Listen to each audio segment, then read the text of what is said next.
out of his eyeballs. Because of this, the Blackstone name was all over Manhattan, from tiny, shiny plaques on benches in the park, next to the cast-off art and museums, both up and midtown. The name was even on new wings at some of the plushier hospitals in the borough. The Blackstones were everywhere one could see and be seen by the proper social set, and had been for generations.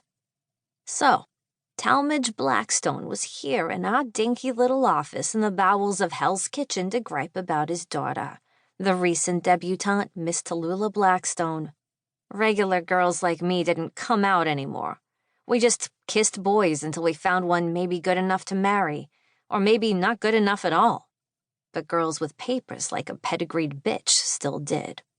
I suppose it saves time and effort, but seeing all the fuss and muster made me wonder if the whole charade was worth it. Blackstone's only child, Tallulah, was the hottest ticket to come out in years, given that whoever she chose to marry was set to inherit Mr. Blackstone's family estate. The papers had a lot of conflicting information on Miss Blackstone, her schooling, her favorite flavor of ice cream, even her current beau. But one thing they didn't disagree on was the detail that she herself was set to inherit $0 and 0 cents of her daddy's money in her own name. It seemed unfair to me, but if the Herald Tribune saw it fit to print, well, it must be true.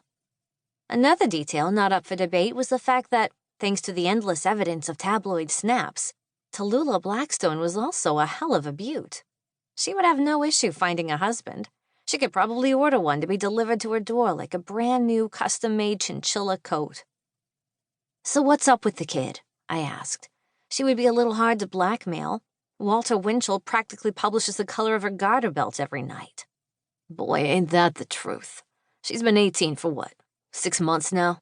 Has there been a day since where there wasn't a camera in her mug?" "Not as far as I can tell, and I don't think it started after she was legal either. Those photographer types have a tendency to skirt the rules."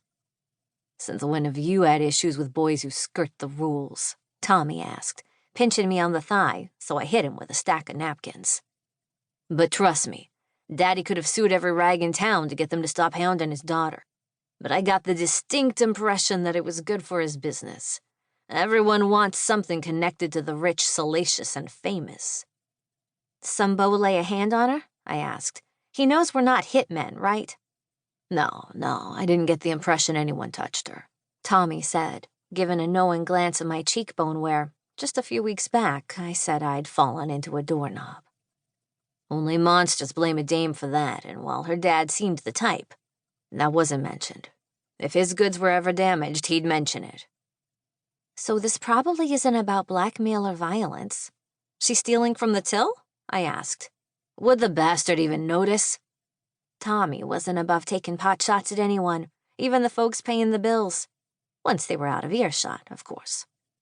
"But while she remains unmarried and under his roof, the mountains of greenbacks are almost as good as hers. She still is dependent." "There's no way it's about money, and I doubt someone that rich is a communist," I said, giving Tommy a sly eye. "I don't think Joe McCarthy is the president of her fan club," Tommy said, "but I doubt she's under investigation. If she is, that's a bit too hot for me." He grabbed a chewed-up pencil and made a note on a scrap of paper, as if he was really going to ring up the FBI to get notes on the politics of Tallulah Blackstone. "Okay, so provided she's not a Ruski, it's gotta be about love." "Those are your only choices?" "Tommy, I've been keeping your confidence for how many years? It's never anything else. Money, politics, and love. That's it. Those are the choices." My boss barked out a laugh and choked on his sandwich. I reached out and smacked him on the back. Okay. Obviously you caught the photos of her in virginal white being presented to society?" Tommy asked. "You know I did. You teased me about reading the rags at lunch at least once a week." "And all those dapper young penguins standing around, eyeing her like she's a tasty mackerel." "Enough to make my skin crawl."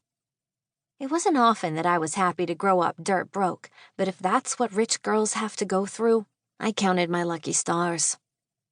"She's promised off, but it's not to a young scion, I can tell you that." "Not too many young scions left, to be honest," I said, "which is bum luck for me."